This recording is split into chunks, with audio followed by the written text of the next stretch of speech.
So we have a we have a bit of a situation. You may be wondering what I'm doing sitting amongst piles of VHS tapes. And the answer is no, I didn't buy them recently. So these are all mine. These are all my VHSs from the 90s and some of the early 2000s. I went on a little bit of a childhood nostalgic excavation. Excavation? Okay. Let me tell you, it was not easy to excavate them from my childhood home because they were buried under a bunch of papers, telephone books, some phone books and stuff. They were dusty, and they were very dusty. My mom, by the way, in one of my videos, I referred to her just off the top of my head as a level 2 hoarder, and she got super offended. Like when I came home after that video aired, oh my God, I got a dressing. She gave me a piece of her mind. She wants you guys to know that she is not a hoarder. She thinks she's not a hoarder. But now I guess I am. I also consider myself kind of a minimalist. I got rid of a lot of things in the great minimalism purge of 2017. I got into the vibe. I got into the lifestyle, guys, and I got rid of all my books. I got rid of all my DVDs, which I then later regret. But these VHSs, because they were left in my childhood home under a pile of stuff, which is not a hoard, as my mom wants you to know. They were saved from decluttering and they were saved from minimalism. But now I brought them home to just kind of soak up the nostalgia. But at the same time, I brought them home so that I could throw them away.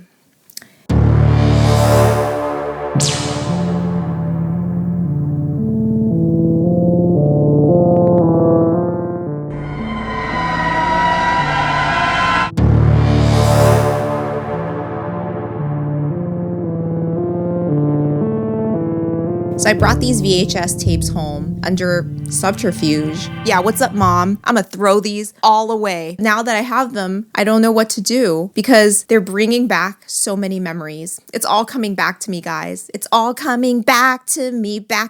The nostalgia. The nostalgia right now is very heavy. Before you ask, yes, I do have a way to watch them. Along with excavating these tapes, I also found my 13-inch TV, which I lugged during like the first 2 years of college. It contains a VHS player built in. Yes, I have a means to watch these VHS tapes. It is not of the best quality. I have better quality versions of most of these movies, so I don't really need VHS tapes. I don't really need them. I brought them home with the intention of just soaking up the nostalgia. Maybe I'll take some photos of them just to remember them by and then letting them go. But then I hesitated. I don't know what to do. So this is my situation here. I am drowning in nostalgia. I'm getting really sentimental. I'm afraid that this is the kind of thinking that would probably lead to hoarding. You know, I've been to many estate sales. Some were borderline hoarder houses. And I wonder, why do you keep these things? And it's probably because of sentimentality and nostalgia. And now I'm deep in it. It's not the worst, but I'm afraid that it's a slippery slope. And once I start keeping one thing, we're going to have a hoard at some point. And I've always been terrified of becoming a hoarder. It's a weird fear, but I've seen it happen firsthand. And I need to beat it back. So this is what we're going to do. I have these VHSs. I'm not going to keep all of them. I'm going to narrow it down to 5. Can I do 5? This is my VHS collection from when I was a kid. It's not practical to have them all around. I'm going to narrow it down to 5. The rest, I'm just going to let them go. Let it go, Teresa. Let it go. Let it go. So here's the question, guys. Which 5 movies do I keep? So let's go back on a trip down 90s kid memory lane and talk about movies, talk about the joy of buying a VHS. I'm going to cry. I can't believe I'm crying over a bunch of VHS tapes that may or may not even work. Let me take a deep breath and away we go.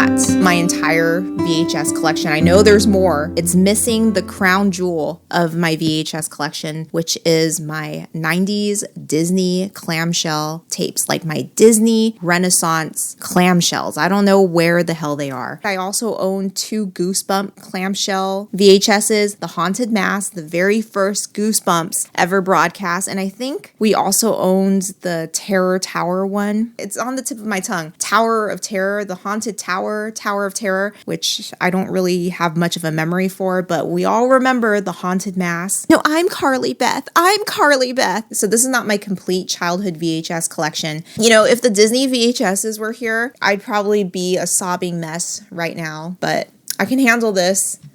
Let's do this. The thing you have to know about me is that I'm really good with dates. Like, I just have a bunch of trivial information in my head. I can look at one of these tapes. I could tell you I bought it at Target in 1997. I can tell you where I came by the allowance to pay for them, usually from my job as a child, washing dishes for $2 a load. My mom would say that I never did any housework, but it's not true. I won't do any housework unless I get paid for it. So, you know, I charged $2 a load, which was probably a really good deal back then. I think she talked me down. I wanted $3 a load, but we compromised at $2 a load. And that's how I could afford a movie collection. So here's something that you'll hear me say a lot. I'm a 90s kid. I started kindergarten in 1990, and by 1999, I was in 9th grade, high school. So I am literally like the most 90s kid, but that doesn't necessarily mean I did everything a 90s kid did. For most of the 90s, my family never went to the movie theater. My dad took me to my first movie in a movie theater in 1992, and that movie was Sneakers with Robert Redford, which I don't remember anything about. I don't even think I really enjoyed it. The second movie that I watched in the movie theater at the age of 7 was Aladdin, which I enjoyed a lot better. And then after that, after Aladdin, we never went to the movies again until we started going back to the movies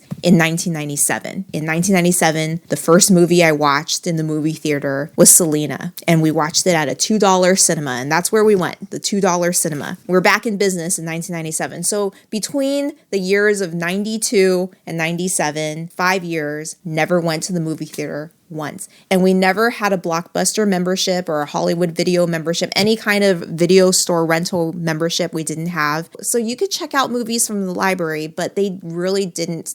My local library really didn't have that great of a selection. And if they did, the tape was usually so dirty that it would just mess up your VCR. So that's probably why I didn't check out movies from the library. But toward the later half of the 90s, that was when their collection started getting bigger. The tapes were a little bit cleaner. So during my high school days, I would not buy as many movies as I did as a kid, and I would just mostly get them from the library. So in the 90s, my world was very small. Unfortunately, it's kind of sad to say that I never went to the movies for a period of 5 years, especially when movies back then were so much more affordable than they are now. The only movies I saw were those that were broadcast on TV, which some of them I would tape, and the ones that I would purchase myself with the help of Siskel and Ebert. I miss Siskel and Ebert so hard. Last year, I found that somebody had uploaded on YouTube like the old Siskel and Ebert shows, and I just binged all of them. I'm gonna cry over Siskel and Ebert now.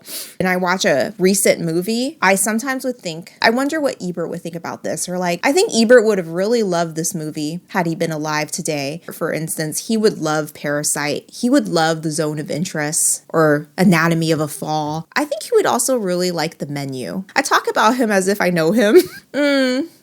He would not have approved of any of the reboots, to be honest. So a lot of the times, the movies I purchased with my hard-earned dishwashing money, I purchased it blind, never having seen it. The Disney movies, I purchased blind. I put a lot of trust in Disney for producing a great movie back in the 90s. 99% of the time, I was never disappointed. Most of these movies were either hyped, I saw the trailer on TV, but I relied a lot upon Siskel and Ebert. And yes, I watched Siskel and Ebert during elementary school, I would not buy a movie unless it had 2 thumbs up. 5 movies, eh? How are we going to do this? So this is my first VHS tape ever. I want to get rid of it because it's my first VHS tape ever. And I think we purchased it in 1991 because I wanted to buy The Little Mermaid, you know, The Little Mermaid clamshell. But at that time, Disney had put The Little Mermaid back into the vault. So the only thing available that I could buy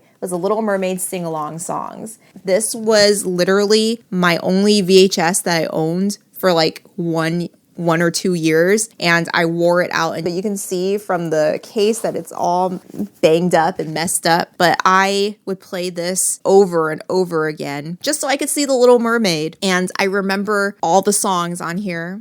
It even has The Whale of a Tale and 20,000 Leagues Under the Sea. Got a whale of a tale to tell you lads, a whale of a tale or two, by the flopping fish and the girls I love, and nights like this with the moon above. So this is a definite keep. I can't get rid of this. This is my first VHS ever. And I watched this like every single day after school and during the weekends. And then the very first movie that I purchased that was not Disney was Jurassic Park. So I can't get rid of this because if you were to tell me what is the most 90s VHS, it has to be this iconic Jurassic Park design. You know that character Muldoon, the game hunter? I heard somebody call his name in the movie Mo Digley. So for years, I thought his name was Mo Digley until I think one day my husband and I were talking about Jurassic Park. We were watching Jurassic Park together, and I'm like, oh, there's Mo Digley. And he's like, wait a minute. Who the hell is Mo Digley? That's my little tidbit. Muldoon was for many, many years, decades even, he was Mo Digley to me. I can't get rid of this. We got 2. Now I'm in trouble. After Jurassic Park, my next non-Disney DVD was Terminator 2. So I also watched this on TV, and I loved it so much that I purchased it. It's rated R, so I was like 11 or so when I got this. I remember my mom was like, this movie is so violent. Like, why are you watching this movie? She didn't know what I've been watching. Aliens, Scarface on TV, but Terminator 2. And I remember, like, I used to have the biggest crush on John Connor when I was a kid. And I remember this photo of John Connor in the back.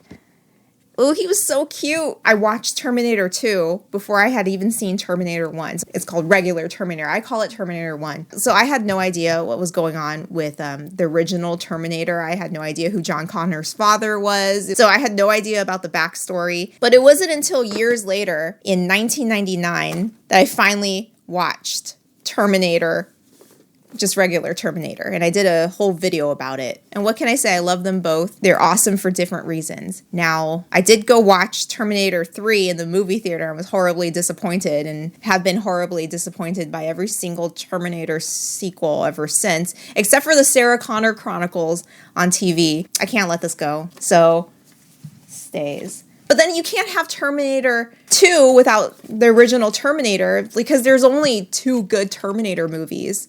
So, okay, this is a maybe. We'll just keep them together.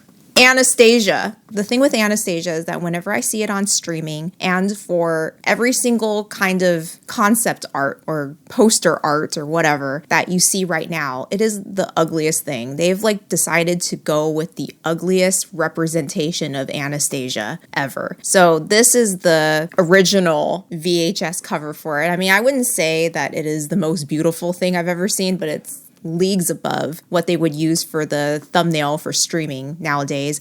And I have this in Blu-ray, I believe, and the cover for the Blu-ray is also the ugliest thing I've ever seen. The most aesthetic art I've seen for Anastasia happens to come from the CD, which I used to own. I don't know where it is, but that is the best. Let me just pop it up right here. This is the most aesthetic version of Anastasia, and this is the second best. So I feel like I have to save this just for the art. Plus, see in the back, 2 thumbs up.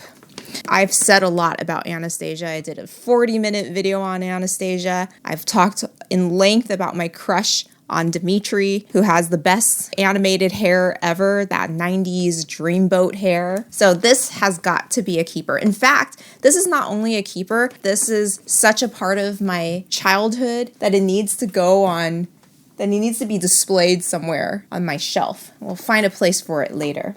Clueless, 2 thumbs up, Siskel and Ebert. I love this movie so much. This movie reminds me of hot Cheetos and cherry Coke after school. It's like my snack. Hot Cheeto stained fingers and cherry Coke. I remember eating that a lot as I watched this movie after school. Clueless is based off Jane Austen's Emma. Out of all the Jane Austen stories like Pride and Prejudice, Persuasion, Sense and Sensibility, and all the Jane Austen heroines, I relate the most to Emma, which means I relate the most to Cher. I think I'm a great matchmaker. I love to like stick my nose in where it doesn't belong and just matchmake people. Unfortunately, much like Emma and much like Cher, my attempts at matchmaking usually ends in disaster. And then usually like the 2 people ended up hating each other and then me. Jane Austen herself had said that Emma was a character that she felt nobody will ever like. So,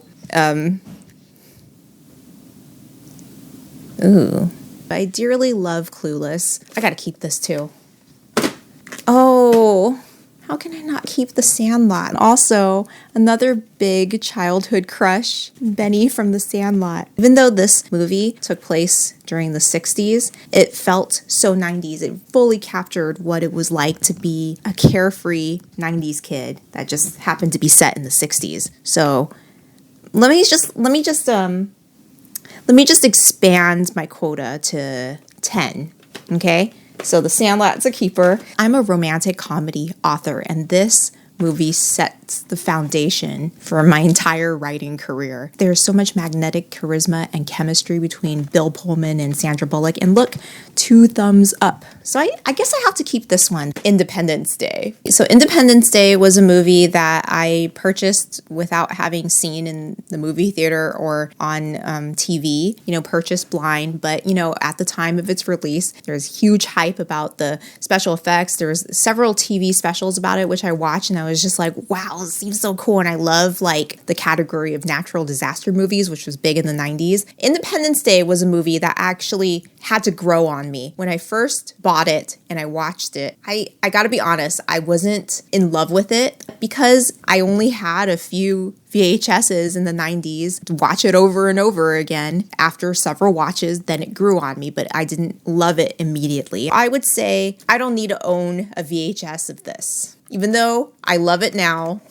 I don't need to own it. Oh, I can't get rid of Titanic, guys. I was really obsessed with Romeo and Juliet when it first came out. I thought everything about it was just beautiful. The set design, Leonardo DiCaprio in his younger days. When I got this VHS, I thought it was just so pretty. The aquarium scene is so pretty. And on the spine, there's Leo and there is Claire Danes. And I always had it Leo faced out. Here is the first VHS, and here's part 2. When I went to go watch part 2, there was actually no movie in it. They messed up and they gave me a dud, so I had to return it and get another one. But the fact that these 2 came with this pretty art right here, you can't get that nowadays. So I feel like I have to keep it for sentimental reasons. So Titanic also goes in the keep pile. By now, I think what I'm going to do is I'm going to put movies I love in the keep pile, and then we'll whittle it down. We'll whittle it down to the last 5 movies or 10 movies, or however my heart is feeling at the moment. We're going to try for 5, but if it's a little bit more than 5, that's okay. We have Speed. And while we're tackling Speed is one of my top 5 favorite movies. I'm just okay with The Matrix, actually. I mean, I love The Matrix too, don't get me wrong. But if I had to choose, I would choose Speed over The Matrix. Even though The Matrix is technically more iconic in the history of movies, I could watch Speed all the time. But The Matrix, I have to be in the mood to watch The Matrix. Funny thing is, Keanu Reeves, my future husband, I had this shrine to Keanu Reeves above my desk during my first year in college. I had this giant Matrix poster because I like the way Keanu looks here. You know, he's really hot here. He's also hot here. So I'm going to say that I'm actually not going to keep The Matrix. But then at the same time, I heard the original Matrix, like the original version of The Matrix, looks a lot different than the digital version of The Matrix now because of a color grading change. Like the Matrix you see now is a lot greener than the original Matrix. Is that true? If that's the case, maybe I should keep this. What do I do? I am definitely keeping Speed. And I'm going to put The Matrix in the maybe pile. Schindler's List, which is a strange movie to include in my childhood movie VHSs. What can I say? I can't be boxed in. I love this movie and I've actually seen it many, many, many times. Not as a kid, but as a 13-year-old. What can I say? But great blocking, great acting. Looking at this, it reminds me that I'm actually missing a lot of other VHSs because I know that I own Saving Private Ryan as well, and I don't know where it is. I don't think I need to own this as a VHS. I have it in 4K. So let's put this in the this can go category. Actually, when I'm looking at this, I don't know why Terminator is in here. Let's put Terminator back in here so it could be with Terminator 2. So, Gangs of New York. I purchased this actually in 2003, 2004. So I was quite a bit older when I bought this. Still watching VHSs, even on to 2010s. And I love everything that Daniel Day-Lewis does. But because I didn't buy it during like the important years of my youth, I think I can let it go. See? I'm not keeping everything. Okay, what is this? A Far Off Place. Okay, this is a movie from Walt Disney, Amblin Entertainment with Reese Witherspoon and some other people. It's about them crossing the Kalahari Desert. This movie I first watched in school. Sometimes when the teacher just wasn't feeling like teaching a class, they would just roll in the TV and the VCR. It came in as a unit, and then they would put on a movie that's kind of related to what we're learning at the moment. So it was like one of the movies that world history teacher in 7th grade would put up to teach you about Africa.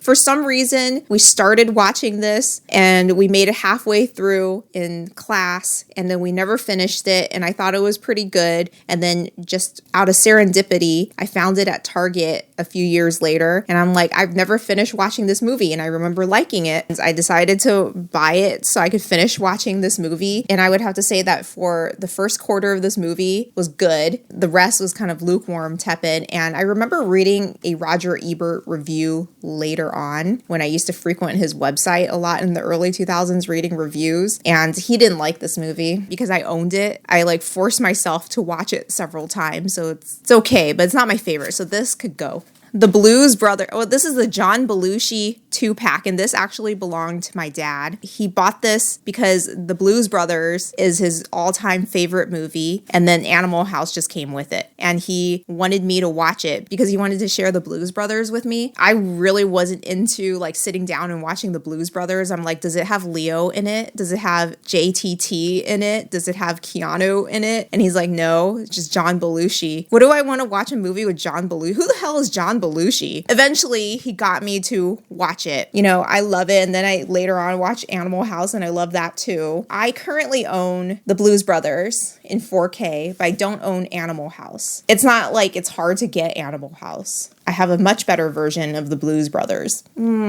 Because this is my dad's. I feel like I can't get rid of this either. This reminds me of my dad.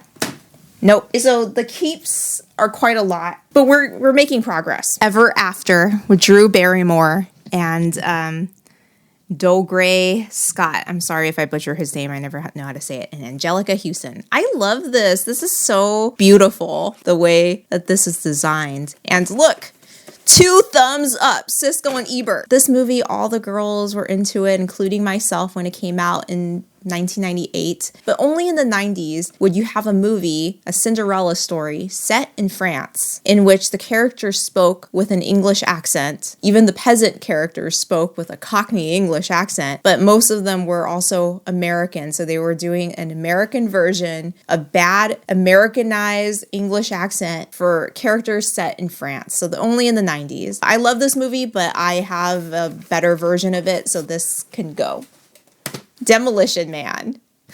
In Demolition Man, in the future, the only restaurant to save the restaurant wars was Taco Bell. And I remember that Taco Bell had a tie-in with Demolition Man. And where my dad used to work, there was a Taco Bell like a street away. And I would walk to Taco Bell. And then they had so much Demolition Man marketing on their cups, on their burritos. I love Demolition Man, but this could go.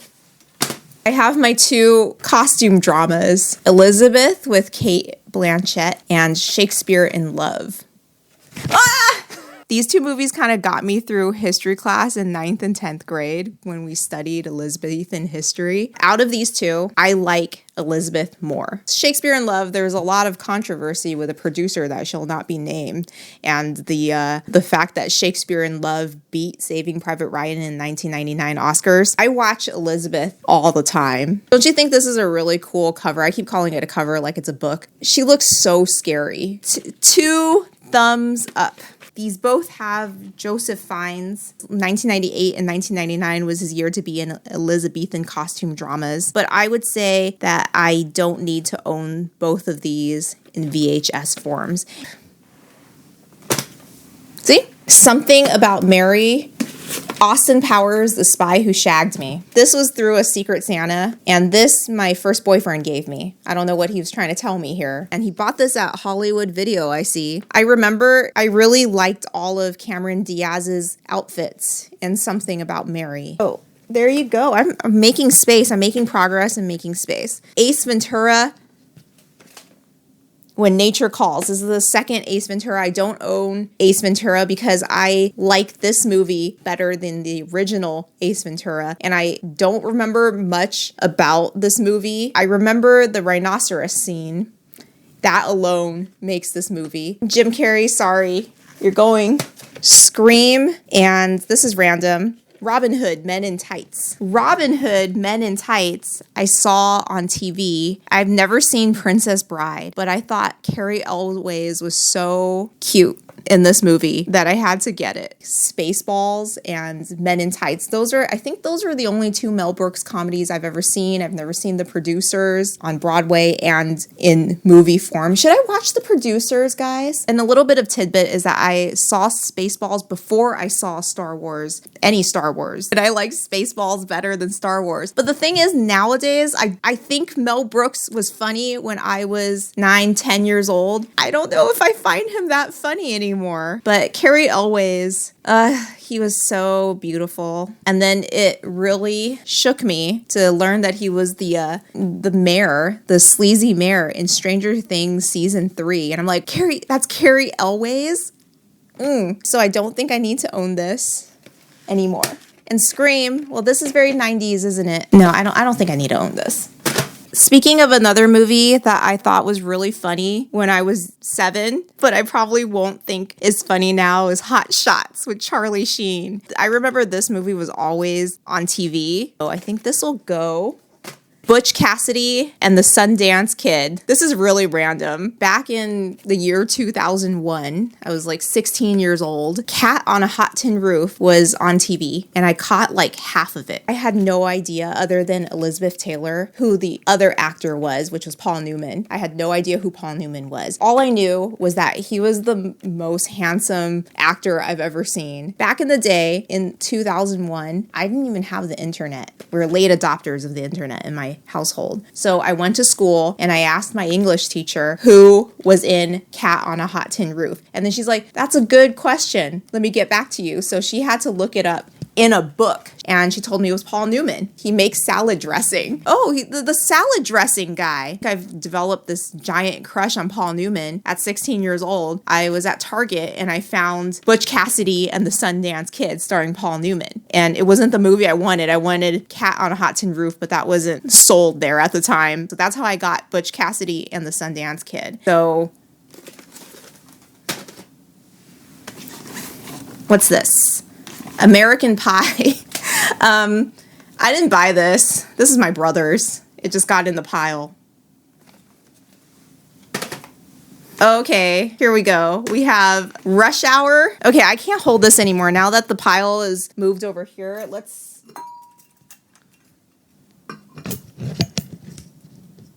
Ooh, look at this mic stand. Now we're talking. You may wonder why I speak with my lav mic attached to this rose. Is that I realize when my lav mic is attached to me, when it's attached right here, it actually sounds awful. But when it's held as a microphone, it sounds better. And then you're wondering, Teresa, get a microphone, get a podcast microphone. And the answer is I'm cheap. This works just fine. I'm hard of hearing, so I don't really know if it sounds bad. Some people tell me that it does sound bad, but at the same time, I don't like the aesthetics of a podcast microphone. And then there's like the DJI mic or the Rode mic, that you clip on. That ruins your outfit. I feel so smart right now. It's like when the caveman has learned to use tools and now I'm hands-free. Now we're getting to the final countdown. We have the Jackie Chan, Rush Hour and Shanghai Nights. For some reason, I don't have Shanghai Noon, Shanghai Nights and Rush Hour. Both of these, by the way, gets 2 thumbs up. Back in the early 2000s, the only way my family would travel is through Asian bus tours, like American Asian bus tours. They would always play because they're like, you guys are all Asian. We know what you like. I like them, but I don't need to own them. So we are making progress. Look at this pile right here. This is the keep, and then this is the donate and give away. So this is what I used to watch Jaws on. I taped Jaws during its 25th anniversary, so that was the year 2000. It came out in 1975, so 2000 was its 25th anniversary. There it is, and this holds like how many hours? 8 hours. And on here is Jaws and Charlie and the Chocolate Factory. Like the feature on this tape is a play that I taped off PBS, and it's called Collected Stories. It is one of my favorite plays ever. Like I've watched it so many times on this tape that I practically have some lines memorized. And it's about 2 writers, an older, more established writer and a up-and-coming writer, and their relationship throughout the 90s. I think I should keep this because this is like a rare media keep.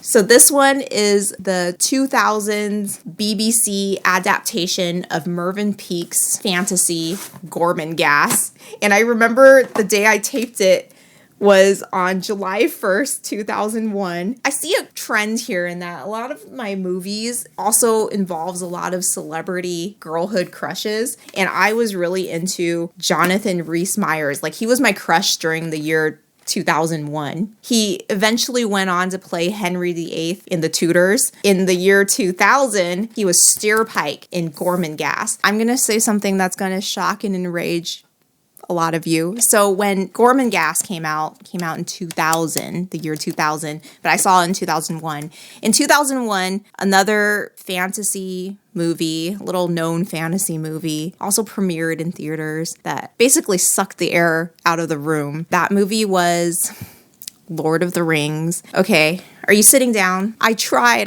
real hard. I tried to like Lord of the Rings, but I don't like Lord of the Rings. I just don't like it as much as I like Gorman Gas. So I'm like probably the only person in Gorman Gas's ring, just me and maybe Neil Gaiman, because Neil Gaiman, he was supposed to produce a new version of Gorman Gas, and I was really excited about that, but I feel like that project has been put on the back burner. I don't even know if I'm saying Neil Gaiman right. Oh, I'm not the biggest fantasy reader. I'm not the biggest fantasy fan. I like Gorman Gas and I like Game of Thrones. I like the intrigue portion, human relationships, how people backstab and betray each other. And I like dragons, don't get me wrong. I won't say no to dragons. dragons if you give me some dragons, but I'm not here for the dragons. I'm here for whatever's going on with Littlefinger and with Tyrion, like what's going on with these familial relationships and the backstabbing and the plotting. I like the House of Cards edit of fantasy. So that is why I like Gormenghast, because Steerpike is always plotting to take over the throne of Gormenghast.